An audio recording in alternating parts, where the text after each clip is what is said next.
Podemos seguir? Então tá, vamos falar dos pais da igreja primitiva. Na verdade, a gente já vem falando dos pais desde o início, mas eu queria agora dar um apanhado geral sobre os pais. Quem são os pais? Quem são os pais da igreja primitiva? Gente, são um grupo de homens formidável, mas os seus escritos para nós soam estranhos e distantes. Existe uma coleção, uma das coleções de escritos dos pais, ela tem 400 volumes e mais de 100 mil páginas. O Dr. David Calhoun fala que o professor dele, quando ele estudou no Princeton Seminary, o professor dele disse que era para eles irem para a biblioteca e ficarem parados na frente da coleção, que tem uma lá, com os 400 volumes, e aí ali eles se humilharem diante daquilo que estava ali na frente deles. Ele disse, essa parte foi fácil, o difícil seria se ele tivesse dito para a gente ler aquilo ali. Mas é interessante, é muito escrito, gente, muito. Realmente, Salomão tinha razão, não há limite para se fazer livros. E foi importante tudo isso que eles escreveram. Muito mais conhecida é uma outra coleção, que inclusive circula na internet, talvez algum de vocês já tenha a possibilidade de ter visto, porque isso aí tudo evidentemente é domínio público, com 38 volumes, bem mais modesta, né? 38 volumes, dividida em pais antinicenos ou pré-nicenos, nicenos e pós-nicenos. Então, os pais que vieram antes do Concílio de Niceia, os que pegaram aquela época do Concílio de Niceia e os que vieram depois do Concílio de Niceia. Eles são famosos, esses pais, mas eles são pouco conhecidos. Por que eles são pouco conhecidos? Primeiro porque eles são difíceis de ler.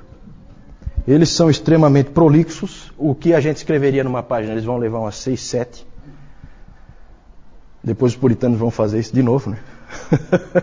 Gostam de escrever. E eles sempre fazem digressões. Sabe o que é digressão? Digressão é quando eu começo a falar um assunto, eu faço muito isso, tá? Quando eu começo a falar um assunto, e daqui a pouco eu já estou falando um outro assunto e eu não concluí o primeiro. E aí eu vou para um terceiro assunto e eu não concluí nem o primeiro nem o segundo. Isso são digressões, e eles fazem essas digressões. Às vezes eles começam com um assunto, daqui a pouco eles já vão para outro. No Novo Testamento tem alguém que faz esse tipo de coisa, né?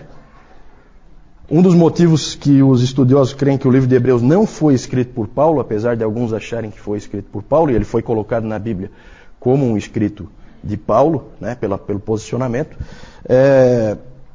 um dos motivos que faz com que as pessoas creiam que não foi escrito por Paulo é porque o livro de Hebreus não contém digressões, e Paulo fazia digressão sempre. A hora que ele fala de Jesus Cristo, ele esquece do que ele está falando. É impressionante. E o autor de Hebreus, não, o autor de Hebreus ele é preciso.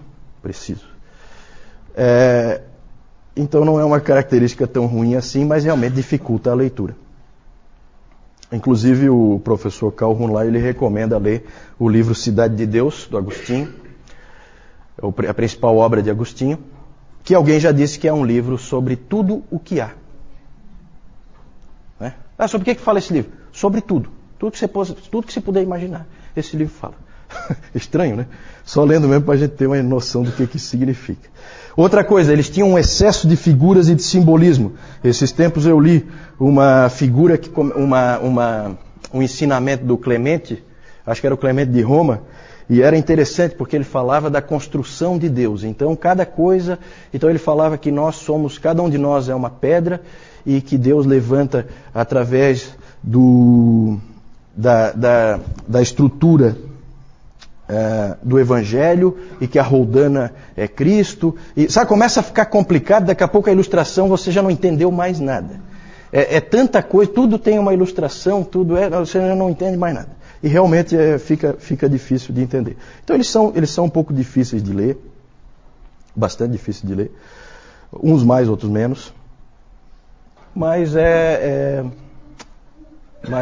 são pessoas que foram fundamentais para a história da igreja. Quem são eles então? Eles são os líderes da igreja depois dos apóstolos. Podemos dizer que talvez o primeiro seja Clemente de Roma, que escreveu no ano 96, ainda no primeiro século ele escreveu a carta aos Coríntios, primeira de Clemente aos Coríntios. Talvez ele seja o primeiro dos pais. E aí tem vários pais ali. Onde será que termina? Alguns dizem que termina com Agostinho, no século V. Alguns levam para muito mais longe, dizem que Bernardo de Claraval, ou de Clairvaux, é o último pai. Para a Igreja Oriental, a Igreja Ortodoxa, a Era dos Pais ainda não acabou. É engraçado porque o Dr. Kaufmann, ele fala de um patriarca, acho que de Constantinopla, que estava lá no seminário. E aí perguntaram para ele, quando é que terminou a Era dos Pais? Aí ele falou assim, como assim terminou? Eu estou vivo? Então, para a Igreja Oriental não terminou ainda, né? Eles continuam usando a figura dos patriarcas.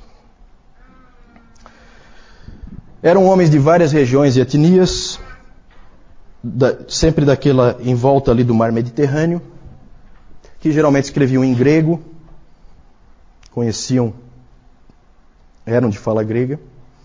Por que eles são chamados de pais? Essa é uma pergunta interessante, né? Por que eles são chamados de pais? Não porque eles fossem perfeitos, ou porque, muito pelo contrário, eles não tinham nada de perfeitos. Mas eles eram ouvidos e respeitados por toda a igreja.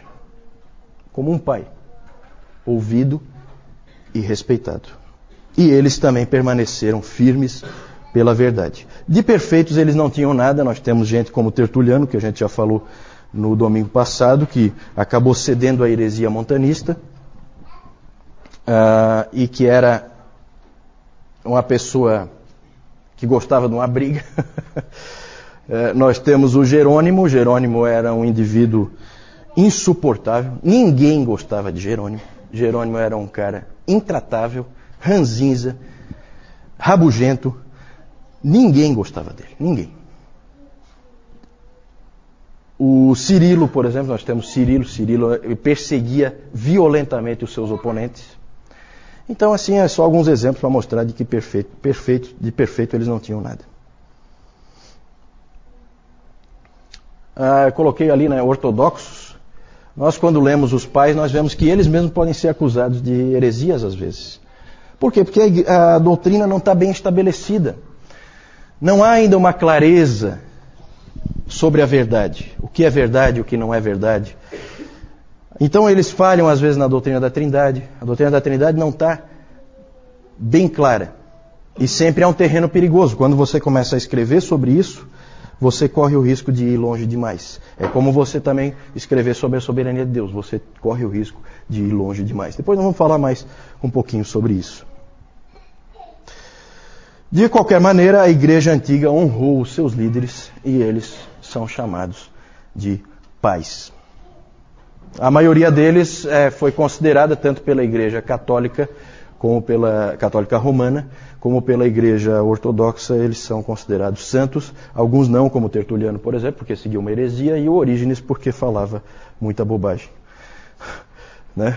Mas vamos lá. Vamos falar rapidamente de 9 pais, só assim para vocês terem uma ideia da variedade de cada um. Pode pôr o primeiro aí. Clemente de Roma, que foi o primeiro aí, a gente não sabe bem quando que ele nasceu, mas ele morreu no ano 99. É um típico pastor. Falei para vocês, eu já tive a oportunidade de ler a primeira carta aos Coríntios de Clemente de Roma. É uma carta curta, dá para você ler tranquilamente, tem evidentemente na tradução, né? Eu não sei ler em grego. Mas ele é tipicamente pastoral. É um pastor, nitidamente um pastor. Próximo, Policarpo. Aí nós vamos colocar mais ou menos em ordem cronológica, e todos esses pais aí são do 2º, 3º século. 1º, 2º, 3º século, que é mais ou menos onde a gente está. Não conseguimos avançar ainda. Hoje nós devemos entrar no 4º século. Policarpo nós já falamos, nós falamos do martírio dele, lembram? Ele foi bispo de Esmirna, conheceu pessoalmente o apóstolo João, isso é sempre uma coisa muito interessante. Ele foi discípulo de João, ele aprendeu com João. Isso é uma coisa bem marcante. E ele é famoso por aquelas palavras que ele disse quando ele foi martirizado. Famosas palavras: 86 anos eu servi ao Senhor e Ele nunca me falhou. Como poderia eu negar a Cristo, meu rei. E aí ele foi, vocês se lembram, ele foi condenado a ser queimado e o fogo não pegou nele, né? Teve que depois ser morto com uma espada, porque formou uma célula, o fogo envolveu uma célula em torno dele e ele não queimou. Próximo, Justino Mártir. Lembram onde é que a gente encaixou Justino Mártir? No domingo passado, alguém lembra? Nos apologistas, isso mesmo, Débora.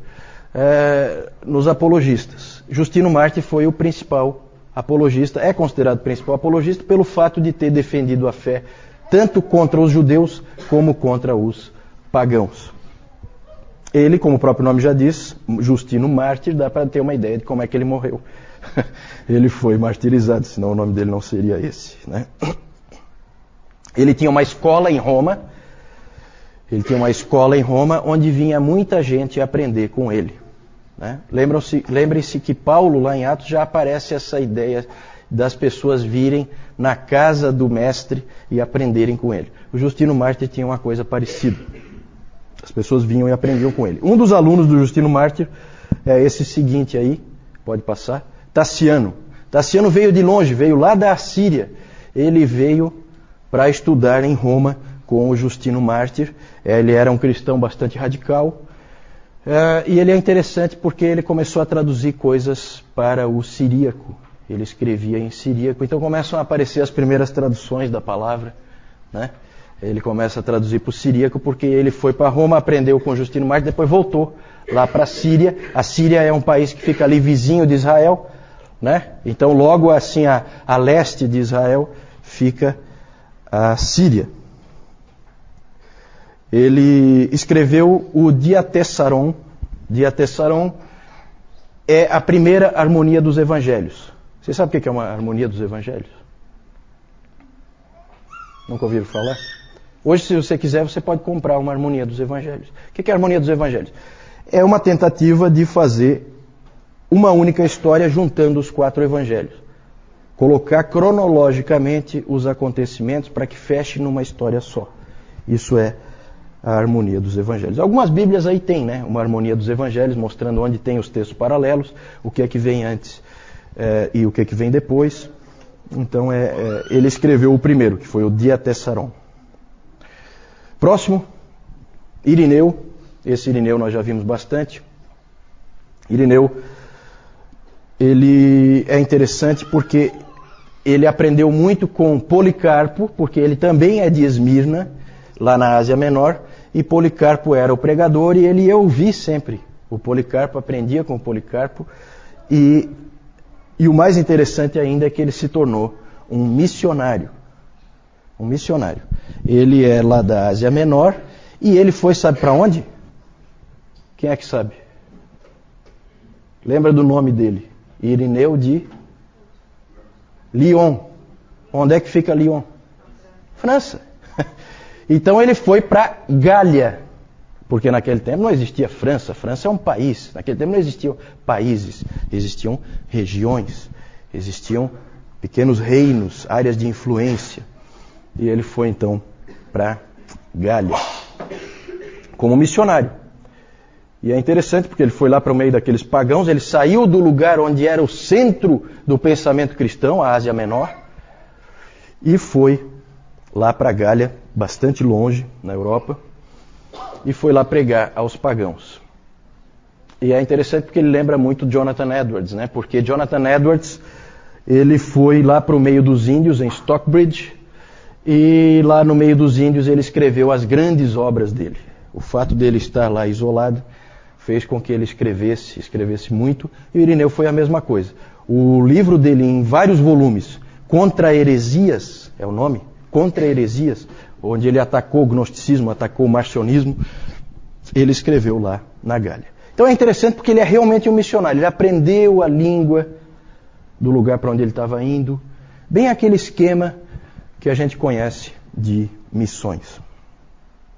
Irineu. Próximo. Tertuliano, esse nós já vimos várias vezes. Vimos que ele era bastante radical no seu isolamento do mundo. Ele, na verdade, era um advogado que se tornou teólogo. E algumas pessoas acham que foi bom que ele fosse um advogado porque ele trouxe para dentro do cristianismo uma linguagem um tanto quanto legal do direito. E outros acham que isso não foi bom. Isso aí há discussões entre os eruditos aí quanto a esse aspecto, se foi bom ou se não foi. Ele é um dos pais mais interessantes de ler, segundo se diz. Já colocamos várias frases dele, então ele tem frases de efeito que são conhecidas até hoje. Vocês lembram, no domingo passado nós mostramos aquela que é bem conhecida, que o sangue dos mártires é a semente da igreja. Então ele tem essas frases de efeito. Então ele é um pai da igreja que é interessante de ler. Um aspecto também pitoresco aí a respeito dele é que ele é famoso por ter criado centenas de novas palavras no latim, para a língua latina. Criou centenas de novas palavras. 509 substantivos, 284 adjetivos e 161 verbos novos. Ele criou. Tem uma palavra dele que todos nós usamos. Quem é que sabe? Pegadinha. Quem souber pode ir embora, não precisa mais vir. Está passado. Está passado. Criação dele. A palavra trindade. Trindade. Tertuliano criou essa palavra. Trindade. Todos nós usamos, né? A palavra trindade é criação dele.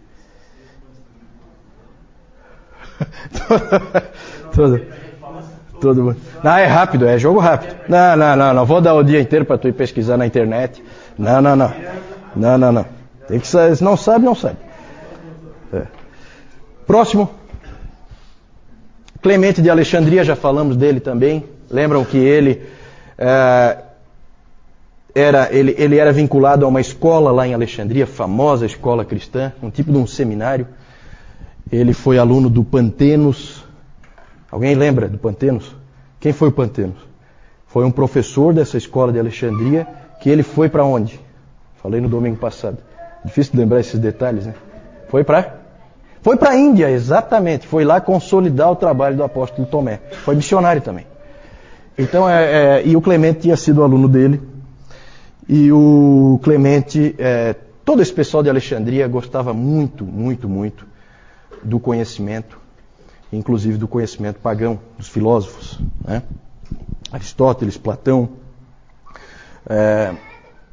todos esses grandes filósofos gregos. E o Clemente, vocês lembram que nós tratamos dele quando nós falamos dos apologistas, da questão também da tensão do cristianismo e da cultura. Nós vimos que Tertuliano exemplificava um tipo de postura e o Clemente exemplificava um outro tipo de postura, que é de receber essas coisas, claro, sob o Evangelho, nunca em mesmo grau de importância, mas usufruir delas. E o Clemente, o Calhoun diz que o Clemente provavelmente é um pai da igreja que todos nós gostaríamos dele, porque ele é realmente um tipo assim amigo, um tipo pai, uma pessoa agradável. Conhecia muito, extremamente inteligente e foi professor também dessa escola em Alexandria. E agora nós vamos falar do sucessor dele, que é talvez mais genial que ele, mas que pisava na bola às vezes, que é o Orígenes. Orígenes é o sucessor de Clemente. Vejam que ele é mais novo, 35 anos do que o Clemente, e ele sucedeu o Clemente, então, na escola de Alexandria. Começou a escrever no ano 215 e escreveu livros sobre tudo que você puder imaginar. Ele escreveu livros apologéticos, ele escreveu comentário da Bíblia inteira, naquela época, e escreveu exposições bíblicas, e escreveu, interessante, o que se considera a primeira teologia sistemática. Ele é o primeiro a escrever uma teologia sistemática que é o livro dele sobre os princípios fundamentais. Todos têm sentimentos duvidosos em relação a Orígenes. Não existe santo Orígenes, tá? Por quê? Porque o que se diz a respeito de Orígenes é o seguinte: quando ele é bom, ele é muito bom. Mas quando ele é ruim, ele é muito ruim. Então essa é a frase-chave a respeito do Orígenes. Orígenes trouxe muitas coisas boas para a igreja, mas também trouxe umas doutrinas estranhas que ninguém engoliu. Alguém abre a Bíblia aí, por favor? O João disse que isso é um curso onde não se abre a Bíblia. Então, não falei, né? Então vamos abrir a Bíblia aí, em Atos 3:21. Aí vocês vão ver o tipo de coisa que começava a aparecer. Vamos ver uma das vezes em que Orígenes foi muito ruim. Atos 3:21. Alguém achou aí? Sam, lê para nós. É necessário que ele permaneça no céu até que chegue o tempo em que Deus restaurará todas as coisas, como falou há muito tempo, por meio de seus santos profetas. Obrigado. Até que chegue o tempo em que Deus restaurará todas as coisas. Pronto. Aí o Orígenes. O que significa isso? Significa que todo mundo vai ser salvo. Então ele acabou vindo com uma doutrina universalista. No final todos vão ser salvos, até o diabo. Só que como ele... Olha onde é que o Orígenes vai. Só que porque ele vai restaurar todas as coisas. Todas as coisas, inclui o diabo. Então até o diabo vai ser salvo. E aí, olha como é que vai a elucubração, né? Muita imaginação esse rapaz. Aí, como todos têm livre-arbítrio, então tudo pode começar outra vez. Aí Satanás cai de novo, aquela coisa toda, né? Então, é só um exemplo para vocês verem que quando ele é ruim, ele é muito ruim. Né? E evidentemente que ninguém engoliu isso aí, graças a Deus. Porque se alguém tivesse engolido... Mas ele não é sempre tão ruim não, tá? Tem que saber separar aí o joio do trigo. Vamos falar do último aí, desses 9 que nós estamos vendo. Eles são muitos, tá? Os pais da igreja. Nós estamos pegando alguns exemplos aí, numa certa ordem cronológica. Cipriano. Esse Cipriano foi bispo de Cartago. Ele é importante porque ele tentou definir o que a verdadeira igreja é. Ele falou muito sobre a igreja. Tem uma frase famosa dele em que ele diz que ninguém tem a Deus como pai se não tiver a igreja como mãe. Né? Essa frase pode ser interpretada de várias maneiras, tá? Essa frase foi citada, essa é uma das frases mais citadas. Até Calvino citou essa frase, tá? Só que cada um cita com uma coisa diferente em vista. Pode passar então, rapidamente aí. Esse Cipriano ele acabou estando no meio de uma controvérsia que nós vamos falar mais adiante, a controvérsia donatista. Como nós devemos encarar os pais, gente? A Igreja Católica, pode passar aí, a Igreja Católica Romana, e eu já falei no domingo passado que eu não vou usar essa abreviação Igreja Católica, porque a Igreja Católica significa Igreja Universal, e nós vimos que a Igreja Universal é a Igreja invisível. Então eu sempre vou falar não do catolicismo, mas do romanismo. O catolicismo romano e a ortodoxia oriental veneram os pais. Tem eles como santos, certo? Essa é uma posição errada. De santo eles não têm nada. Já deu para perceber. É só olhar para a história deles e você vai ver que eles não têm nada de especial. Eles são cristãos. Isso eles são. São santos nesse sentido, mas santos no sentido que essas igrejas creem que algum santo deve ser, com certeza não são.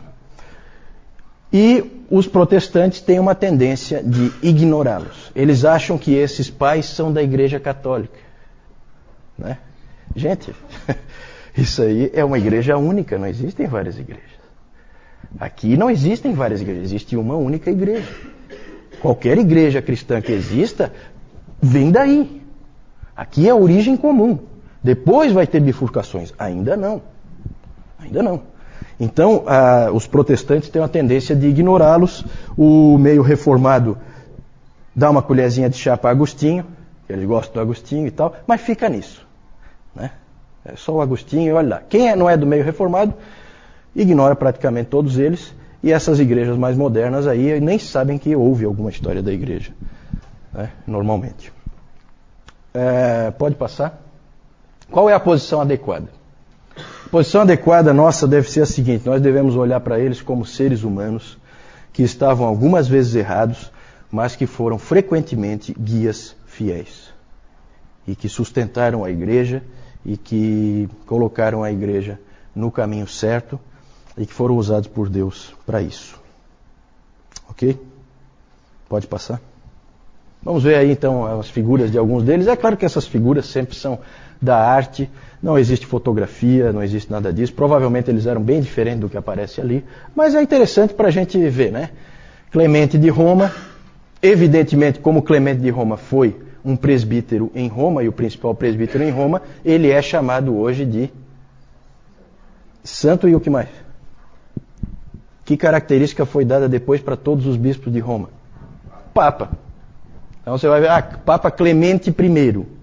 Né? Eu tenho certeza que ele abominaria esse título, mas é dado, né, a ele. É interessante porque, isso depois nós vamos falar, mas o catolicismo romano é engraçado, porque Pedro provavelmente não tem nenhum registro de que ele tenha sequer sido um presbítero em Roma. Ele era apóstolo, ele circula pelas igrejas. Ele não é um dos presbíteros. Então ele não é bispo de Roma, então ele não é o primeiro papa. Mas é aquela coisa, força-se, né? Na verdade é uma afirmação, essa afirmação de que Pedro foi o primeiro papa não é uma afirmação histórica, é uma afirmação dogmática. Para garantir uma certa doutrina, então se afirma isso contra todas as evidências históricas. Então ali, Clemente de Roma, Policarpo, Justino Mártir, Tassiano, pode passar, Irineu, Orígenes e Cipriano, são os 9 que nós falamos, né? Eu não sei onde é que... A pergunta é sobre onde estão os escritos dessas pessoas. Na verdade, existem cópias, né? Como todos os livros antigos, existem cópias. E as cópias são muitas. Então você tem em vários lugares. O acervo do Vaticano deve ter cópias também. Alguns têm cópias mais antigas, outros têm cópias mais recentes. A maioria dos manuscritos antigos estão na Inglaterra. Já houve tempo em que a Inglaterra foi dona do mundo. O sol não se punha sobre o reino da Rainha Vitória. E então todos os arqueólogos eram ingleses e tudo que eles descobriam eles simplesmente roubavam dos países em que eles descobriam as coisas, né? Então a maioria dos manuscritos estão na Inglaterra, muitos nos Estados Unidos também, porque foram comprados, né? Os Estados Unidos, no poder econômico, compravam manuscritos, mas sempre é assim, sempre são cópias. Então as cópias são muitas. Os originais provavelmente estão perdidos. Algumas dessas obras não sequer existe o original. Eu falei daquela obra do Celso, Verdadeira Razão. Essa obra foi reconstruída, 90% dela, só com as citações que o Orígenes faz daquela obra. A obra mesmo não existe. Não se encontra a obra. Então isso aí são tudo recursos históricos que se usam para reconstruir livros antigos. Uma das grandes perdas que nós falamos domingo passado foi exatamente a queima da Biblioteca de Alexandria, porque certamente ela teria cópias de todos esses manuscritos.